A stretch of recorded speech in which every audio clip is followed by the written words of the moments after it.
नमस्कार। मैं रीता उपाध्याय अपने चैनल के माध्यम से आपको आज फिर एक कहानी सुना रही हूँ। मेरे चैनल का नाम है समृद्ध कथा @प्रयागराज। प्रायः सभी धर्मों में परोपकार और दान की विशेष महिमा बताई गई है।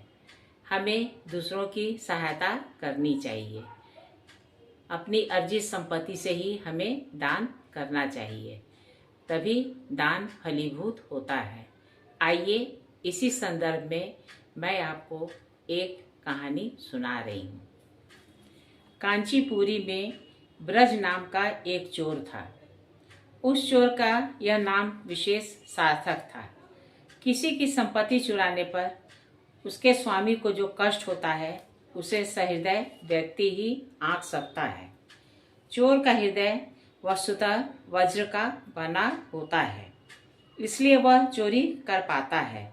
यदि चोर को दूसरे की दुख का अनुभव हो तो वह चोरी करना ही छोड़ दे। ब्रज ऐसा ही कठोर हृदय वाला चोर था। वह प्रतिदिन थोड़ा बहुत जो मिलता सब कुछ चुरा लेता था।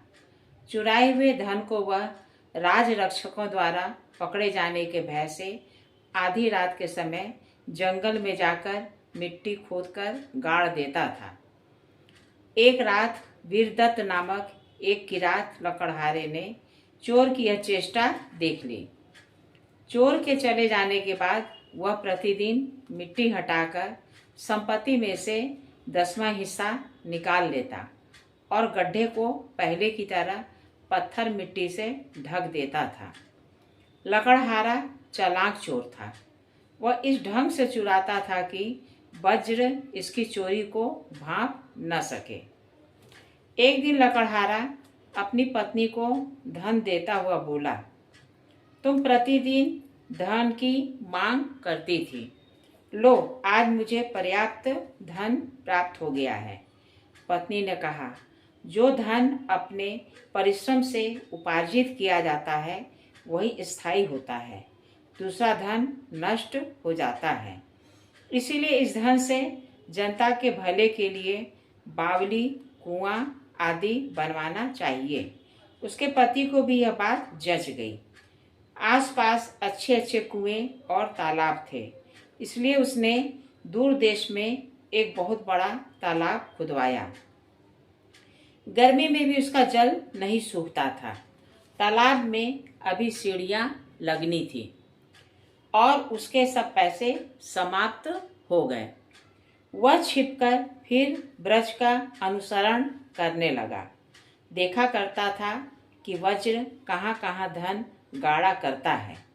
इस प्रकार दशांश चुराकर उसने तालाब का काम पूरा कर लिया। इसके बाद उसने भगवान विष्णु और शंकर के भव्य मंदिर भी तैयार कराए। जंगल कटवाकर खेत तैयार कराया, वितरण कर दिया। एक बार बहुत से ब्राह्मणों को बुलाकर वस्त्राभूषणों से उनकी अच्छी पूजा की। कुछ ब्राह्मणों के लिए घर की व्यवस्था भी कर दी थी।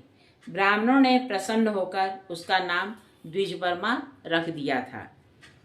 कालवश जब द्विजवर्मा की मृत्यु हुई तब उसे लेने के लिए एक ओर यम के दूत और दूसरी ओर भगवान शंकर और विष्णु के दूत आए। परस्पर में विवाद होने लगा। इसी बीच नारद जी वहां पधारे। उन्होंने सबको समझाया कि आप लोग कलह न करें, मेरी बात सुने।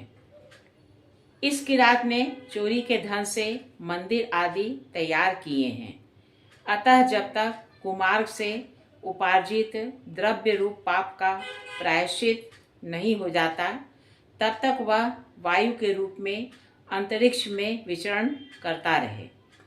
नारद जी की बात सुनकर सभी दूत लौट गए। वह किरात 12 वर्ष तक प्रेत बनकर घूमता रहा। देवर्षि नारद ने किरात की पत्नी से कहा, तुमने अपने पति को उत्तम मार्ग दिखाया है, इसलिए तुम ब्रह्मलोक जाओ। किंतु किरात की पत्नी अपने पति के दुख से दुखी थी। वह ब्रह्मलोक का सुख तुच्छ मानते हुए रोकर देवर्षि से बोली, मेरे पति को जब तक देह नहीं मिलती तब तक मैं यही रहूंगी। जो गति मेरे पति की होगी वही गति मैं भी चाहती हूँ। किरात की पत्नी के धर्मयुक्त वचन सुनकर देवर्षि नारद बहुत प्रसन्न हुए। उन्होंने उसे अपने प्रभाव से इस योग्य बना दिया कि वह शंकर की अच्छी आराधना कर सके। उन्होंने बताया कि तीर्थ में स्नान कर, कंदमूल फल खाकर अपने पति की सद्गति के लिए भगवान शंकर की पूजा और जप करे। किराती ने अपने पति के लिए शिव की आराधना लगन से की। इस कृत्य से उसके पति के चोरी का सारा पाप धुल गया। फिर अपने पुण्य के बल से दोनों पति पत्नी को उत्तम लोक मिला। द्विजवर्मा गणपत्य पद पर प्रतिष्ठित हुआ। ब्रजचोर तथा कांची के सभी धनी जिनका इस कार्य में द्रव्य लगा था, सब परिवार स्वर्ग चले गए। कहिए मेरे श्रद्धालु श्रोताओं, मेरे द्वारा कही गई ये छोटी सी कहानी आपको कैसी लगी? अगर अच्छी लगी हो तो कृपया इसे लाइक और सब्सक्राइब कीजिएगा। नमस्कार।